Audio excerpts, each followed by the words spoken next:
देश तथा विदेशबाट हेरिराख्नुभएका सम्पूर्ण दर्शकहरूलाई नमस्कार। पछिल्लो समय कोरोनाको महामारी चरम रूपमा बढिरहेको छ। दैनिक 5000 को दरले बढ्ने क्रम छ र बढिरहेको छ र यो विषयमा सरकारी निकायहरूले विभिन्न किसिमका मिटिङहरू गरिरहेका छन्, तर ठोस निर्णय केही पनि गरिरहेका छैन।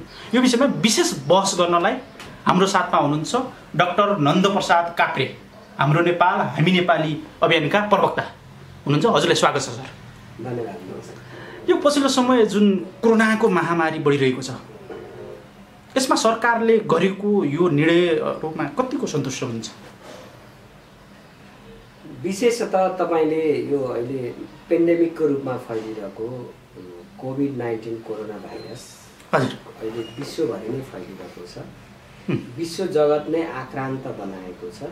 नेपालमा पनि पछिल्लो समयमा यसको प्रभाव अत्यन्तै बढिरहेको छ। अझै भनौँ उपत्यकाको पनि काठमाडौँमा त यो व्यापक रूपमा फैलिरहेको जस्तो देखिन्छ। सरकारले आफ्नो ठाउँबाट जे जति प्रयास गरिरहेको छ त्यो प्रयास पर्याप्त छैन भन्ने लाग्छ।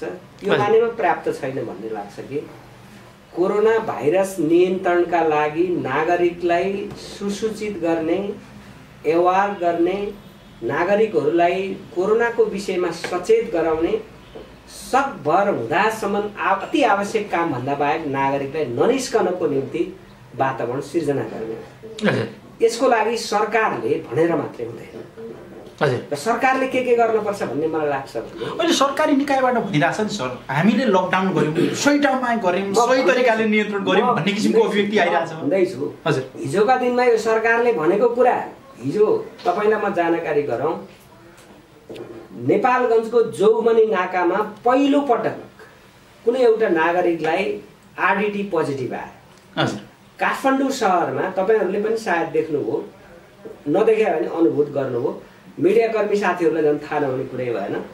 प्रहरीले तपाईँको चाहिँ एउटा डन्डी बनाएर, होइन फलामको डन्डी बनाएर, मान्छेलाई च्याप्ने डन्डी बनाएर, मान्छेलाई डन्डीले समातेर झकलिरहेको, होइन तपाईँको त्यो चिजहरू हामीले पनि तपाईँहरू जस्तै सार्वजनिक मिडियाबाट देखेकै हो। अहिले काठमाडौँमा दैनिक जसो तपाईँको 1000-1500 को सङ्ख्यामा अहिले पिसिआर पोजिटिभ साँच्चै कोरोना भएको अवस्थामा सरकार के गर्दैछ? यो सरकार जिम्मेवारी ठाउँमा उभिएको छ कि छैन? यो चाहिँ एङ्गलबाट तपाईँले जुन कुरा गर्न खोजिरहनु भएको छ, तपाईँको कुराप्रति मेरो भनाइ के हो भने सरकारले नागरिकहरूलाई अधिकतम सूचना प्रवाह गर्ने हो। तपाईँहरू अत्यावश्यक कामभन्दा बाहेक बजारमा निस्कँदै ननिस्कनुहोस्। तपाईँहरू निस्कनु पर्दाखेरि भिडभाड अवस्थामा तपाईँहरूले आफ्नो चाहिँ सामान, उपभोग्य सामानहरू, अत्यावश्यक सामान पुरा गर्नका निमित्त अप्ठ्यारो भयो भने सरकारको सम्बन्धित ठाउँमा तपाईँहरूले कल गर्नुहोस्। तपाईँको सेवा हामी सरकारी तर्फबाट पुरा गर्छौँ भनेर नागरिकलाई भन्नुपर्ने हो। तर सरकार के गरिरहेछ त, मुख्य सडकमा ट्राफिकहरू राखेर जोर र बिजोर गाडीलाई चाहिँ तपाईँको चाहिँ पालै पालो गरेर, आज जोर दिनमा जोर गाडी, बिजोर दिनमा बिजोर गाडी जाँच गर्न राखेको छ। त्यो पनि ठिक छ, तर मैले तपाईँको मिडिया मार्फत के मात्रै भन्न खोजेको भने सार्वजनिक यातायात सञ्चालन भएको छ। सरकारले 50% भाडा बढाएर 50% मान्छे राख्ने प्रोटोकल बनाएको छ। आज साँच्चै सार्वजनिक यातायातमा 50% भाडा बढाएका मान्छेहरू भाडा तिरिरहेका छन्, तर सरकारको प्रोटोकल अनुसार 50% मान्छे मात्रै छ त? त्यो ट्राफिकले हेर्नु पर्ने त्यहाँ हो। ट्राफिक के गर्छ? एउटा मोटरसाइकलमा एकजना यात्रु हिँडेको छ, मोटरसाइकलमा त बढीमा दुईटा हुन त हिँड्न पाउँदैन। फेरि कोरोना भने अगाडिबाट पछाडि, पछाडिबाट अगाडि हत्तै सर्ने चिज पनि होइन, होइन? एउटा मान्छे मात्रै हिँडेको छ, मास्क लगाएको छ, तर उसको चाहिँ जोर बिजोर मिलेन भनेर त्यहाँ मोटरसाइकल राख्न लाउँछ, अनि तपाईँ पब्लिक गाडीमा जानुहोस्, बेलुका आएर मोटरसाइकल लिएर जानुहोस् भन्छ। यो ट्राफिकमा काम गर्ने जो प्रहरीहरू खटिरहेछन्, यिनीहरूको दिमागले त काम गर्दैन नै, किनभने यिनीहरू अरूबाट लादिएका मान्छे हुन्छन्, आदेश पालक हुन्छन्। तर जसले आदेश दियो त्यसको बुद्धिमा साँच्चै नागरिकको पक्षमा कोरोनाको विषयमा केही जानकार छ कि छैन? यो विषयमा मैले 1 हप्ता अगाडि काठमाडौँ जिल्लाको एसएसपीसँग कुरा गरेँ, सेम गेवालीसँग कुरा गरेँ, मैले काठमाडौँ जिल्लाको तपाईँको प्रमुख जिल्ला अधिकारीसँग कुरा गरेँ। उहाँहरू के भन्नुहुन्छ, यो माथिल्लो निकायबाट चाहिँ निर्णय भएर आउने कुरा हो सर, माथिल्लो निकायमा भनिदिनुहोस् भन्छ। उसो भए सरकारी तवरबाट मन्त्रीहरूले गर्ने निर्णय चाहिँ जाँड खाएला गरेका छन् कि साँच्चै तपाईँको चाहिँ एउटा फ्रेस माइन्डमा निर्णय गरेका छन्? यो विषय बडा गम्भीर विषय हो। त्यसकारणले मेरो यो तपाईँहरूको सार्वजनिक मिडिया मार्फत आम नेपाली नागरिकहरूलाई, विशेष गरी तपाईँको चाहिँ सवारी चालक नागरिकहरूलाई, सवारी साधन प्रयोग गर्ने नागरिकहरूलाई मेरो के आग्रह छ भने तपाईँहरू अत्यावश्यक कामभन्दा बाहेक सार्वजनिक सवारी साधन प्रयोग नगर्नुहोस्। गर्न हुँदैन, यति बेला गर्नै पर्यो भने पनि मास्क लगाउनुहोस्। त्यो सरकारले तयार गरेको प्रोटोकलभित्र त्यो सवारी साधन छ कि त्यो पनि तपाईँहरूले बुझ्नुहोस्। साँच्चै त्यो प्रोटोकलभित्र सवारी साधनहरू सञ्चालन भएका छैनन्। सवारी साधनमा के हुनुपर्छ भनेको छ तपाईँको चाहिँ नै सेनिटाइजर चाहिँ तत्काल क्लाइन्ट चढ्ने बित्तिकै, प्यासेन्जर चढ्ने बित्तिकै सेनिटाइजर गराएर चढाउनु भनेको छ। गाडीमा सेनिटाइजर पटक पटक गरिरह भनेको छ। उसो भए गरेको छ कहाँ त? मैले पनि काठमाडौँको यो रिङ रोडमा एक दिन आफै तपाईँको प्रोटोकलमा बसेर यो रिङ रोड यात्रा गरेँ। मैले त त्यो महसुस त गरिनँ। त्यस कारणले आज तपाईँले जुन यो सार्वजनिक मिडिया मार्फत भन्ने जुन अवसर प्रदान गर्नु, म सरकारलाई के ध्यान आकर्षण गर्न चाहन्छु भने तपाईँले परिचालन गरेको सुरक्षाकर्मी जो ट्राफिक प्रहरी हुनुहुन्छ अथवा जनपथ प्रहरी हुनुहुन्छ, उहाँहरूलाई सार्वजनिक यातायातमा सरकारको प्रोटोकल अनुसार 50% भाडा तिर्ने नतिर्ने कुरा तिरारै गरे चढाएको हुन्छ, त्यसमा डिबेट भएन। तर प्रोटोकल अनुसार चाहिँ तपाईँको चाहिँ यात्रुहरू छ कि छैनन् त्यो चेक गरेर लाउनुहोस्। एक दोस्रो कुरा, जोर र बिजोरको नाउँमा एउटा सिङ्गल मोटरसाइकलमा हिँड्ने यात्रुहरूलाई दुःख दिने काम नगर्नुहोस्। यो तपाईँले धेरै ठुलो उल्लङ्घन काम गर्नुभएको छ। अहिले नागरिकले सार्वजनिक यातायात प्रयोग गर्न भन्दा बरु मोटरसाइकल चढेर चाहिँ सुरक्षित हुन्छ भनेर हरेक नागरिकहरूले ऋण नन गरेर बरु मोटरसाइकल किनेका छन्। तर एउटा मान्छेको लागि दुईटा मोटरसाइकल आवश्यक पर्दैन। यो सरकारको सम्बन्धित निकायले कुरो बुझ्न जरुरी छ। एउटा मोटरसाइकलमा एउटा मान्छे हिँड्छ भने त्यो कोरोनाको सन्दर्भमा त्यो सकारात्मक कुरा हो। सकारात्मक कुरालाई जोर र बिजोरको नाउँमा त्यो ट्राफिक प्रहरीलाई किन दुःख दिइरहेको बेकार? त्यसकारणले यो निर्णय तुरुन्तै तपाईँको चाहिँ फिर्ता लिनु पर्यो। अर्को कुरा, तपाईँले साँच्चै कोरोनाको विषयमा सरकारले उपयुक्त निर्णय लिन खोजेको हो भने कलङ्की मालपोतमा गएर तपाईँले हेर्नुहोस्, चावल मालपोतमा गएर तपाईँले हेर्नुहोस्, अहिले रेस्टुरेन्ट बार जस्तो बनाएको छ। मान्छे भिडभाड छ होइन कि? त तपाईँले तपाईँको ठाउँ क्षेत्र छुट्याएर आज यो ठाउँको मात्रै काम गर्ने, भोलि यो ठाउँको मात्रै काम गर्ने, उहाँ एक डोरबाट मालपोत कार्यालयमा काम हुने व्यवस्था गर्नु पर्यो। एउटा मान्छे 10वटा डोरमा जाँदाखेरि 10 ठाउँमा बसेर ऊ लाइनमा बस्छ। 10 ठाउँमा तपाईँको 10 ठाउँबाट एक डोरबाटै काम हुने गरेर तपाईँले काम गराउनु भयो भने त्यो 10 ठाउँमा एकै ठाउँमा जम्मा हुने मान्छे कम हुन्छन्। त्यस कारणले सरकारी कार्यालय, वित्तीय कारोबार गर्ने ब्याङ्कहरू होइन, सहकारीहरू लगायत सरकारी कार्यालयहरूमा जुन भिडभाड छ, तपाईँले यो कोरोना नियन्त्रणको लागि जे कदम उठाइरहनु भएको छ, सरकार 100% तपाईँको चाहिँ यो असफल भयो। संसारमा यस्तो छैन। विकसित मुलुकहरूमा के गरेछ, सबै कुरा खुला छ, कहीँ लकडाउन छैन। तर नागरिकहरू अवेर छन्, सचेत छन्। उनीहरू अत्यावश्यक कामभन्दा बाहेक निस्कँदैनन्। आफू निस्किँदाखेरि कोरोनाको लागि सङ्क्रमण हुन्छ भन्ने उनीहरूलाई लाग्यो भने सरकारको सम्बन्धित निकायमा ठाउँ ठाउँमा तपाईँको चाहिँ कल सेन्टरहरू स्थापना गरेको छ सरकारले। त्यहाँ नागरिकले फोन गर्छ, म यो कामको लागि निक्लिनको लागि आज असमर्थ भएँ, मलाई कोरोनाको लागि डर भयो, मैले यसको सुविधा कसरी प्राप्त गर्न सक्छु भनेर कल सेन्टरमा फोन गर्छ अनि कल सेन्टरले आवश्यक व्यवस्थापन गर्छ। ऊ बाहिर निक्लिनु पर्दैन, राज्यको सम्बन्धित निकायले उसलाई आफ्नो उपयुक्त समयमा सर्भिस डेलिभरी दिन्छ। यसरी कोरोना नियन्त्रण भइरहेछ। अहिले नेपालमा त के भन्छ, काठमाडौँ मात्रै हो नेपाल। मैले हिजो मात्रै, आज बिहान मात्रै सुनेको कुरा, गोर्खा जान भनेर चाहिँ काठमाडौँबाट चढेका नागरिक यात्रु बस गोर्खा जिल्ला प्रवेश गर्न गोर्खा प्रशासनले रोकेको छ। किनभने काठमाडौँबाट आएका मान्छे सबै कोरोना संक्रमित भयो भन्ने छ। अब फेरि चाडबाडको बेला सुरु हो होइन? त्यसकारणले काठमाडौँको मान्छेलाई सचेत गराउन सकिएन भने अब देशैभरि कोरोना चाहिँ संक्रमण हुने एउटा भय र त्रास बढिरहेको छ।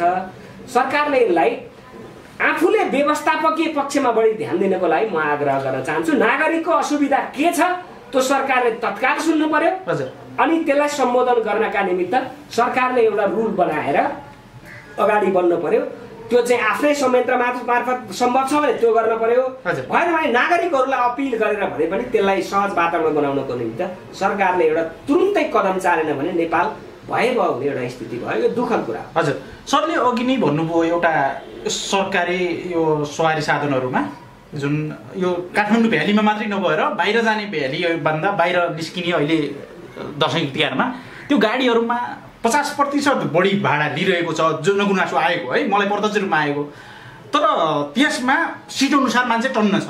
तर ट्राफिकलाई भन्दाखेरि ट्राफिकले के भन्छ भने सबै नियम पालना भएको छ। यो कसरी देख्ने रहेछ यो नियम पालना भएको छ भने? हजुर, यो सरकारले कि त यातायात समितिहरूबाट कमिसन ल्याएको छ। हजुर, हामी 50% भाडा बढाइदिन्छौँ, टिकट 50% बढी आइहाल्छ, त्यसबाट यति % हामीलाई दिनुहोस्, बाँकी तपाईँले यात्रु कति राख्नुपर्छ राख्नुहोस् न। तपाईँ नेपालगञ्ज जाने गाडी छ भने नेपालगञ्जको टिकट काउन्टरमा 50% मान्छेले टिकट काट्छ। कलङ्गीसम्म पुगेर त्यहाँबाट उँधो गाडी लाग्दाखेरि तपाईँको मान्छे उभिएर जानुपर्ने परिस्थिति हुन्छ। होइन सर, यो गाडीमा मान्छे उभिएर गए मात्रै फुल गाडी हुने नत्र नहुने हो। सुन, ट्राफिकले त्यसको अर्थ के हो भने 50% मान्छे बस्ने गरी प्रोटोकल बनाएको छ, 100% त बस्यो नै, त्यहाँबाट पनि बढी मान्छे राख्यो क्या। हजुर, भनेपछि त्यो त अझै भयावह भएन? हजुर, त्यो अर्थमा मैले भनेको। त्यस कारणले ट्राफिकले के भन्छ भने यो सबै प्रोटोकलमा छ भन्छ, त्यसले त बुझ्दैन। हजुर, एउटा सडकमा बसेर काम गर्ने बिचरा ट्राफिकले कहाँ कुरो बुझ्छ? हजुर, होइन, तपाईँको नेपालगञ्ज जाने गाडी आयो, कहाँ जाने हजुर भन्दा नेपालगञ्ज जाने भन्छ, अनि उसले यसो गाडीमा हेर्छ मान्छे छ, गाडीमा त मान्छे चढ्छ, सायद सबैले टिकट काटेर आयो होला भनेर भन्छ। त्यहाँ गाडीको स्टाफलाई सोध्यो भने सबै टिकट काट्यो भने हो हजुर भनेर देखाइदिन्छ। भएको टिकट त 50% छ, 50% छ कि छैन भनेर स्क्रिनिङ गर्ने काम चाहिँ अहिलेको सन्दर्भमा ट्राफिकले गर्नु पर्थ्यो, ट्राफिकले गर्दैन। अब यस नियन्त्रणको लागि के उपाय गर्न? यसको नियन्त्रणको लागि हेर्नुहोस्, यसको नियन्त्रणको लागि के हो भने छोटो रुटमा छुट्टै गाडीको व्यवस्थापन गर्ने। हजुर, होइन, जस्तो म धादिङको मान्छे, एकछिनलाई मान्नुहोस् न, म आज काठमाडौँ जाँदैछु पब्लिक गाडीमा भने तपाईँको चाहिँ नि 9 विषयबाट गजुरीसम्म जाने मान्छे बिचमा उभियो भने गाडीमा हाल्ने कि नहाल्ने भन्ने छ। हजुर, काठमाडौँबाट 50% मान्छेले टिकट काट्यो भने त्यो गाडीको ढोका लगाएर धादिङमै पुर्याउनुपर्छ भन्ने मान्यता राख्छु मैले।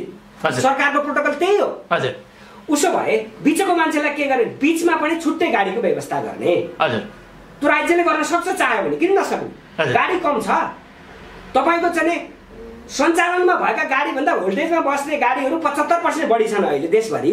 हजुर, भोल्टेजमा बस्ने गाडीहरूलाई पालो पालो मिलाएर छोटो रुटमा आजका दिनमा यो गाडी सञ्चालन गर्ने, लामो रुटमा यो गाडी सञ्चालन गर्ने भनेर त्यही जिल्लाको तपाईँ यातायात व्यवसाय समितिलाई जिम्मा दिने भने भोल्टेजमा पनि गाडी बस्दैन, प्रोटोकललाई पनि नाग्दैन। त्यो भयो भनेदेखि तपाईँको चाहिँ हामी सामाजिक डिस्टेन्समा हुन्छौँ, सोसल डिस्टेन्समा हुन्छौँ।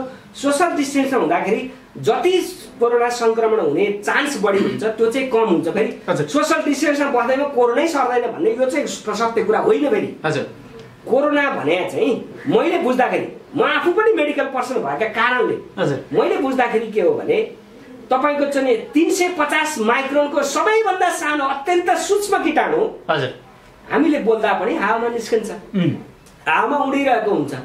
त्यस कारण सोसल डिस्टेन्समा बस्दैन त्यो हावामा उडिरहेको कीटाणु चाहिँ मान्छेको शरीरमा प्रवेश गर्दैन भन्ने चाहिँ होइन।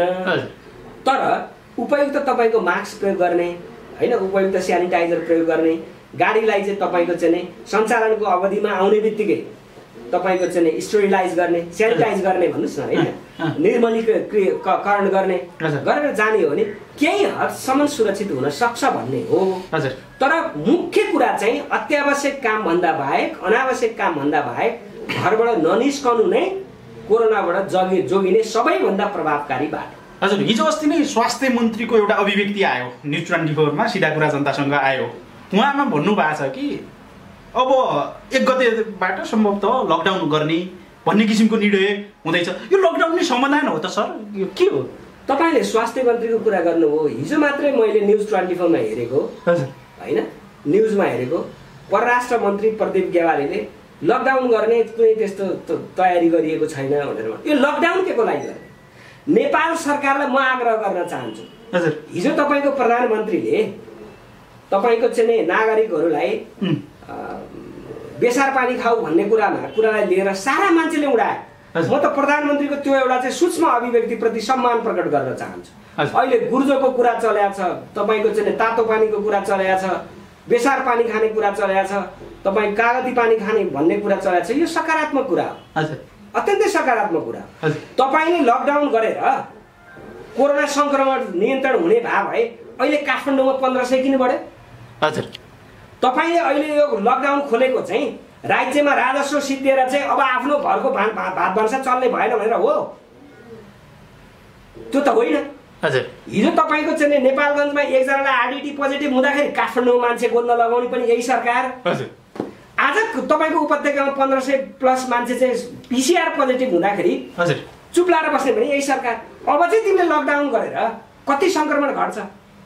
त्यसकारणले सङ्क्रमण घटाउनको लागि नागरिकलाई घरमा बस, हामी घरमा सेवा पुर्याउँछौँ भन्ने हो। हजुर। यही सरकारको प्रधानमन्त्री होइन चुनावको बेला? हजुर। तपाईँले पैसा कमाउनु छ भने उद्योग व्यापार गर्नुहोस्, भोको खान पाइन भनेर तपाईँहरू चिन्ता नमान्नुहोस्। जनताको सरकार बन्दैछ, हामी जनता घरमा चामल लानुपर्छ भन्ने यही सरकारको प्रधानमन्त्री केपी ओली होइन? हजुर। अब बेला आयो, तपाईँको मिडिया मार्फत म केपी ओलीलाई भन्न चाहन्छु, हजुर अब तिमीले गर्ने हैसियत छैन, तिम्रो परिचय गर्ने दिन आयो।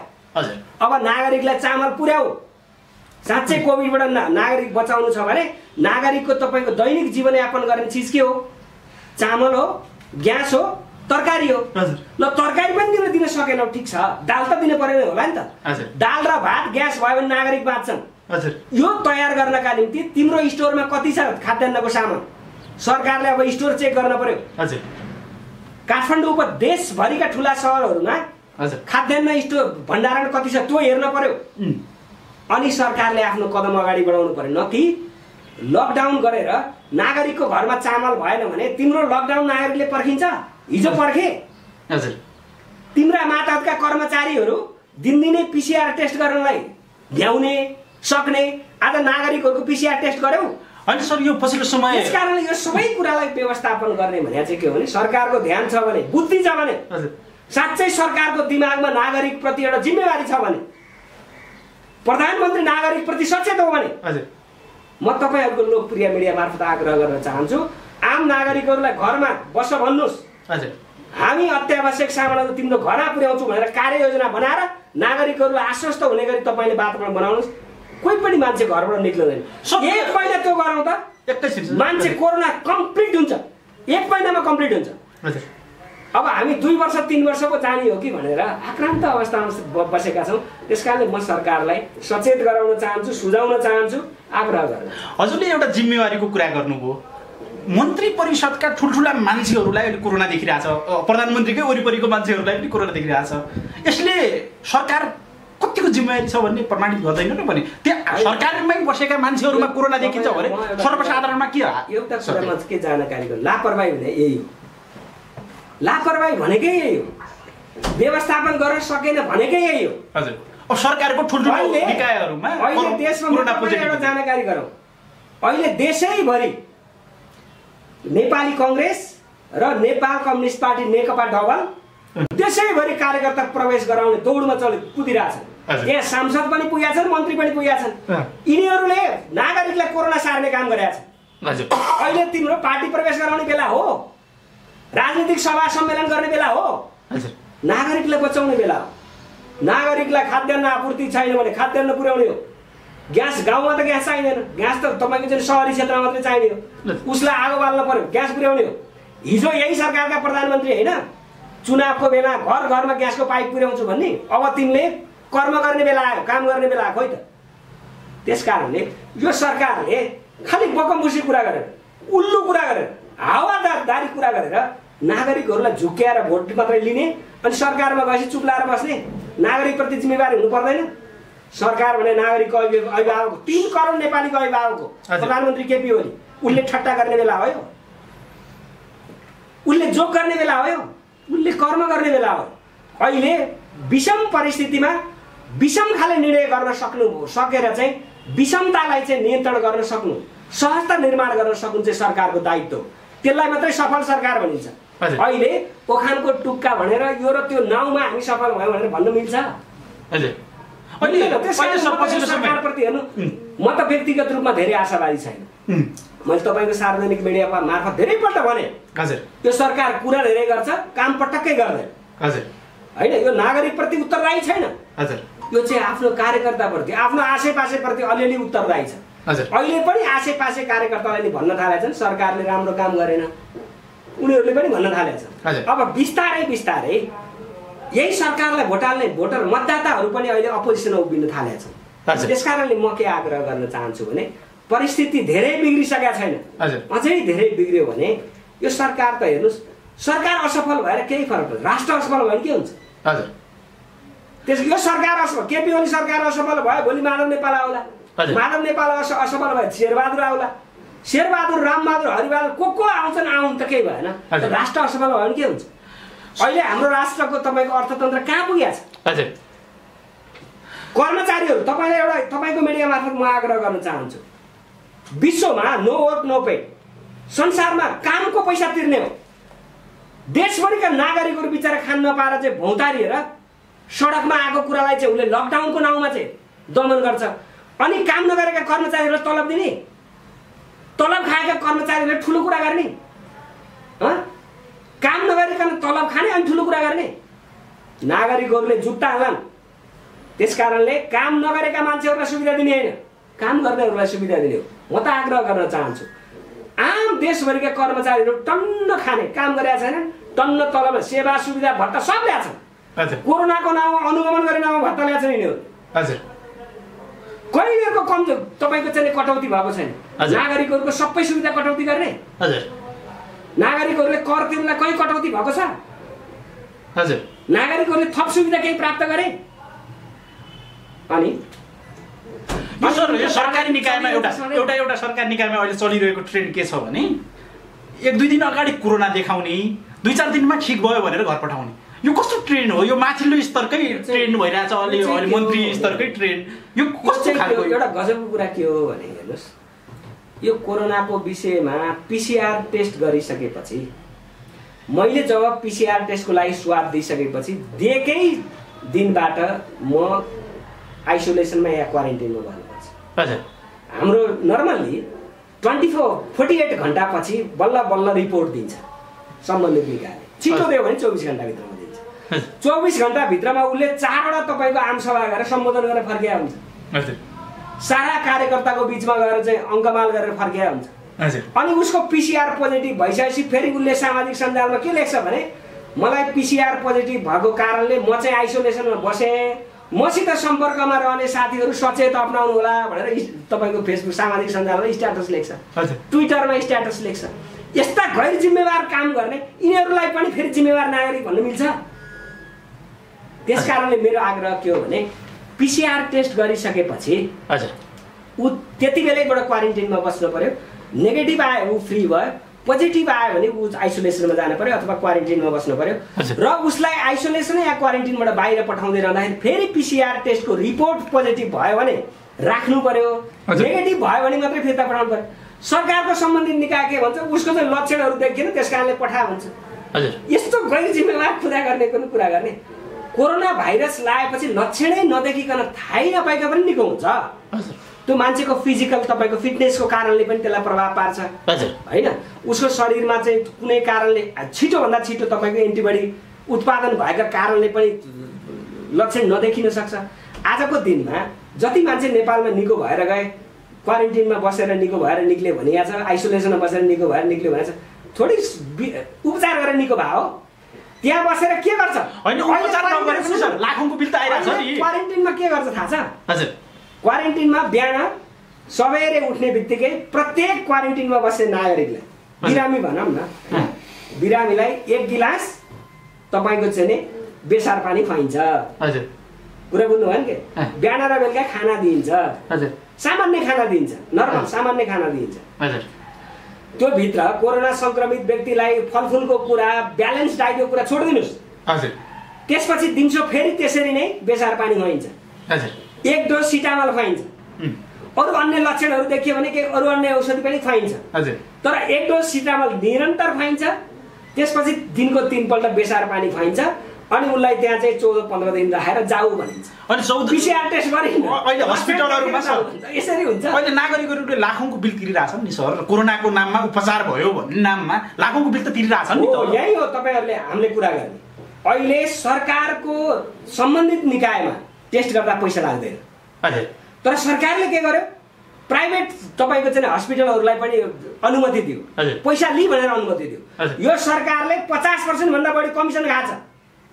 यो सरकारमा बस्ने मन्त्रीहरूले, तपाईँको मन्त्रालयको सचिवहरूले कमिसनमा यो खेल गरिरहेको छ। संसारमा कहीँ पनि PCR को पैसा लिइँदैन, यो नेपालमा मात्रै हो। त्यसकारणले यो सरकार भ्रष्टहरूको सरकार होइन। सरकार पुरै भ्रष्टाचारीहरूको एउटा सञ्जाल। हामीले के एउटा कुरा बुझ्नु नसकेको सानो कुरा हामीले रमाइलालाई सञ्चालन गर्ने भने हो र? हजुर, मैले एउटा कुरा बुझ्न नसकेको मानव संवेदना छँदै छैन। मानवीय संवेदना खोइ।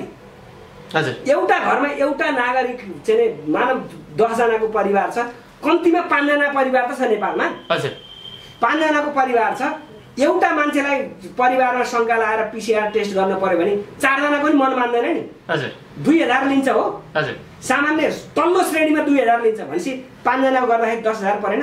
हजुर, अनि त्यो गरिबले त्यो 10,000 रुपियाँ ऋण तिर्नलाई साहुबाट कार्यालय ल्याएर हुन्छ। हजुर, त्यसको घरमा पोजिटिभ देख्यो भने गाउँ टोलले फेरि गर्न पर्यो भनेपछि यहाँ त पैसाको खेलोमेलो मिलाइरहेको छ। हजुर, पैसाको खेलोमेलोमा तपाईँको चाहिँ PCR टेस्ट गर्ने नाउँमा बर्मलुट गरिरहेको छ यो सरकारले। त त्यहाँबाट कमिसनको बर्मलुट गरिरहेको। म आग्रह गर्न चाहन्छु, अन्तर्राष्ट्रिय प्रोटोकलभित्र रहेर PCR देशैभरि नै निःशुल्क गर्नुपर्छ। हामीले सुरुमा त 15,000 को कुरा आएको थियो, हामीले नै करा भएर अहिले घट्दै 4800, 7500 भयो, 4800 भयो, हुँदाहुँदै 3200 आयो, अहिले 2600 मा आउने कुरा छ। अब समय क्रममा यिनीहरूलाई अब यति भए चाहिँ हामीलाई कमिसन पुग्छ है। अब यिनका चाहिँ मतियारहरू, तपाईँको चाहिँ स्वास्थ्य सेवामा काम गर्ने यी दलालहरू, यी कमिसनखोरीहरू, यिनीहरूलाई अब यति भयो, यति त भयो, अब त तिमीहरूले यति त हामीले गर्दै गएर अब त निःशुल्क गर्नुहोस् भनेर यिनीहरूको बिचमा आन्तरिक तालमेल त छैन, शङ्का लागिरहेको छ। त्यसकारणले यो नगर्नका निमित्त म सरकारलाई ध्यान आकर्षण। यो पछिल्लो समय जो PCR टेस्ट गरेर त ठिकै छ, त्यो निश्चित शुल्क त लिने हो, तर यो कोरोनाको नाममा न औषधि बनेको छ। कोरोनाको उपचारको औषधि गऱ्यौँ, हामीले उपचार गऱ्यौँ भन्ने नाममा अहिले लाखौँको बिल त्यो तरिकाले आइरहेको छ कि सर। PCR टेस्टको कुरा मात्र नभएर अन्य उपचारको कुरा। यसमा चाहिँ मैले धेरै भिन्न रूपमा नबुझौँ। हजुर, जब कोही मान्छे क्वारेन्टिनमा पुग्छ भने क्वारेन्टिनमा पुगेको दिनबाट उसले सुत्ने बेड होला, त्यहाँ सिरानी होला, ओन्ने ओछ्याउने होला, बिहान बेलुका खाला, त्यो सबै उपचारको प्रक्रिया हो। त्यहाँ दाल खाएको कुरा नि उपचारको प्रक्रिया हो। हजुर, डक्टरले भिजिट गर्ने मात्रै कुरा, औषधि दिने मात्रै कुरा, सिटामलको कुरा मैले अहिले गरेँ नि। अरू अन्य सिम्टम लक्षणको आधारमा उपचार गर्ने भन्छ यसलाई। हजुर, कसैलाई ज्वरो आयो सिटामल दिने, कसैलाई खोकी लाग्यो खोकीको औषधि दिने, हजुर हैन, कसैलाई तपाईँको छाती अत्यन्तै दुख्यो पीडाको दुखाइको औषधि दिने, कसैलाई एन्टिबायोटिक प्रयोग गर्नु पर्यो त्यो पनि औषधि दिने, सिम्टोमेटिक प्रयोग गर्ने हो। उपचारको फेज भने चाहिँ क्वारेन्टिन भित्र प्रवेश गरेपछि उसले प्रयोग गर्ने तकिया पनि उपचारको क्रममा आउने चिज हो। हजुर, यसरी बुझ्दाखेरि एउटा पैसाको भोल्युम त आउँछ, यो सर्वसाधारणले त गर्न नसक्ने भयो नि त सर गरिएको छ। हजुर, यो चाहिँ यो बिल बढाएर यिनीहरूले त्यहाँभित्रबाट पनि कमिसन खाएका छन् भन्ने कुरा त नागरिकको बिचमा आइरहेछ। हजुर, समय क्रममा यो यो यो यो यो कोरोनाको बिलले यो सरकारलाई सडकमै आउने गरी नङ्ग्याउँछ, हेरिरहनु होला। त्यो समय पर्खेर बस्छ। यो कोरोनाको बिल मात्रै नभएर सर्वसाधारणले त तिर्नै नसक्ने एउटा सामान्य परिवारले बरु ऋण गाडेर PCR टेस्ट गर्न सक्ला, त्योभन्दा पछिको लाखौँ बिल त तिर्न सक्दैन। त्यो किसिमले आत्महत्या पनि बढिरहेछ, तपाईँले थाहा छ। अहिले यो चाहिँ के छ भने अहिले मेरो जानकारीमा चाहिँ सरकारको क्वारेन्टिनमा पुगिसकेपछि थप एक्सेसिभ बिल चाहिँ नागरिकले तिर्न पर्दैन मैले बुझ्दाखेरि, होइन। त्यो सरकारले आन्तरिक व्यवस्थापन गरेकै छ भन्ने लाग्छ। तर जहाँसम्म तपाईँको आत्महत्याको कुरा गर्नुभयो, हेर्नुहोस्, आत्महत्या त नागरिकमा त कोरोनादेखिको त्रास भन्दा पनि तपाईँको मरिन्छ। अहिले ऋणका कुराहरू, हजुर, खान नपाउने कुराहरू, बेचैनका कुराहरूले गर्दाखेरि नागरिकको तपाईँको मानसिक रूपमा तपाईँको ठुलो इम्प्रेसन पर्यो, दबाव सिर्जना भयो। हजुर, त्यस कारणले अहिले मान्छेको जुन मर्नेको सङ्ख्या तपाईँको 5000 प्लस पुगिसक्यो। हजुर, आजको दिनसम्म, होइन। त्यो आत्महत्या गरेर मर्नेको सङ्ख्या, विभिन्न तरिका अप्नाएर आत्महत्या गरेर मर्नेको सङ्ख्या, यसमा सरकारलाई कहीँ पीडा छैन। हामीले मर भने हो र ऊ आफ्नो सुरले मर्या भन्छ, यस्तो गैर जिम्मेवार अभिव्यक्ति दिन्छ। त्यस कारणले अहिले यो कोरोनाको लागि मैले अघि नै भने कोरोना नियन्त्रणको लागि सरकारले जुन प्रोटोकल अपनाउनु पर्ने हो, जुन एउटा चाहिँ एक्टिभिटी क्रियाशीलता देखाउनु पर्ने हो, त्यो पटक्कै देखाउन सकेन। खालि कोरोना नियन्त्रणको लागि सरकारले गरेको के हो त भन्दाखेरि भने तपाईँको चाहिँ जनपथ प्रहरी र ट्राफिक प्रहरीलाई सडकमा दिनभरि उभ्याएर खालि मोटरसाइकल चेक गर, नम्बर पोजिटिभ हो कि त्यो जोर हो कि बिजोर हेरेर लगाएर दुःख दिने काम भन्दा हो यिनले केही गरेको छ। तपाईँले देख्नु भएको छ? हजुर। सरकारले खान नपाए नागरिकलाई चामल अहिले दिएको थाहा पाउनु भएको छ? हजुर। सुरुमा तपाईँको चाहिँ तपाईँको वैशाख 10 गते वरिपरि धेरै नै ठुलो हल्ला गर्यो यो सरकारले। प्रधानमन्त्रीले सार्वजनिक ठाउँमा गएर अभिव्यक्ति दिनुभयो, मैले 80 करोडको खाद्यान्न वितरण गरेँ भने। उसो भए वैशाख 10 गते पछि चाहिँ नागरिकको घरमा आकाशैबाट चाहिँ चामल आयो? आएन नि त। यो सरकारले त केही पनि गरेन। त्यतिखेर 80 करोड चाहिँ हल्ला गरे, अलिअलि नाटक पनि गरे सबै ठाउँमा। मैले पनि देखेँ, धेरै जिल्ला पनि अलिअलि नाटक देखियो, अरू जिल्ला पनि त्यही भयो होला, काठमाडौँमा पनि त्यही भयो होला। तर अहिले लकडाउन त तपाईँको चाहिँ निरन्तर रूपमा कोरोनाको प्रभाव त हिजो तपाईँको चाहिँ चैत 10 गतेदेखि वैशाख 10 गतेसम्म जति थियो त्यसको त 100 गुणा माथि आइसक्यो। अहिले सरकारले त गर्छ, यसमा कुनै जिम्मेवारी त छ? खालि सडकमा चाहिँ तपाईँको चाहिँ नागरिकलाई दुःख दिने काम भन्दा केही गरेको छैन। यति मात्रै गर्नु, कोरोनाको लागि नियन्त्रण गर्ने पोलिसी सरकारको होइन। सरकारले बेलैमा यो विषयमा चाहिँ विज्ञहरूसित राय मागेर तपाईँको फ्रेस माइन्डमा बिहान 7 बजेको शुभ समयमा, शुभ मुहुर्त समयमा तपाईँहरूले निर्णय गर्नुहोस्, न कि बेलुका दारू पानी खाएको चाहिँ तालमा निर्णय गरेर। कोरोना नियन्त्रण हुँदैन, नागरिकहरूलाई यसले ठुलो असर पारिरहेको छ। म सरकारलाई सचेत हुनको लागि अन्तिममा छु सर, अन्तिममा केही भन्न चाहनुहुन्छ? अब म तपाईँको सार्वजनिक मिडिया मार्फत विशेष त आज कोरोना बहसै भयो भन्ने लाग्छ। यो कोरोना बहसको सन्दर्भमा जुन तपाईँले प्रश्न गर्नुभयो, मैले जे प्रश्न उत्तर गरिरहेको छु, म आम नागरिकहरूलाई विनम्र भएर के आग्रह गर्न चाहन्छु भने सबैभन्दा ठुलो हाम्रो मानवीय स्वास्थ्य हो, होइन? सबैभन्दा ठुलो हाम्रो मानव एउटा स्वास्थ्य हो। हाम्रो स्वास्थ्यलाई प्रतिकूल हुनबाट रोक्नका निमित्त अत्यावश्यक काम भन्दा बाहेक हामी सबभर घरबाट ननिस्कौँ। सरकारलाई तपाईँको कल सेन्टर ठाउँमा चोकमा कल सेन्टर स्थापना गरेर आफ्नो तपाईँको गुनासो घरबाट गुनासो गर्ने र कुन ठाउँमा म गएर किन्दाखेरि त्यहाँ चाहिँ तपाईँको चाहिँ प्रतिकूल छैन भन्ने वातावरण सिर्जना गराएर तपाईँको चाहिँ नागरिकहरूलाई सहज रूपमा, अझ अहिले चाडबाडको टाइममा त झन् सहजता धेरै अप्नाउनु पर्ने अवस्था छ। सहज रूपमा चाहिँ दैनिक आपूर्तिका सामग्रीहरू परिपूर्ति गर्नका निम्ति सरकारले पनि सहज वातावरण बनाओस् र आम नागरिकहरूले पनि कोरोनासित फाइट गर्नका निमित्त आफ्नो घरलाई सबैभन्दा राम्रो क्वारेन्टिन हो, राम्रो आइसोलेसन सेन्टर हो भन्ने ठानेर हामी घरमै बसौँ, घरमै रमाउँ। यसलाई हामीले हेलचेक्राइ नगर्नका निम्ति म सबै आम नागरिकहरू जो स्वदेश तथा विदेशमा बस्नुभएको छ सबै नागरिकहरूलाई आग्रह गर्न चाहन्छु। सरकारलाई पनि त्यही दिशातिर प्रतिलक्षित भएर आफ्नो क्रियाकलाप अगाडि बढाउनको लागि आग्रह गर्न चाहन्छु। र अन्तिममा तपाईँहरूले यो कोरोना बहसमा जुन सहभागी आज गराउनु हो अत्यन्त खुसी लागेको छ। तपाईँहरूको यो लोकप्रिय मिडिया मार्फत आम नागरिकहरूलाई धन्यवाद दिन चाहन्छु, तपाईँहरूप्रति आभार प्रकट गर्न चाहन्छु। हस्, धन्यवाद सर।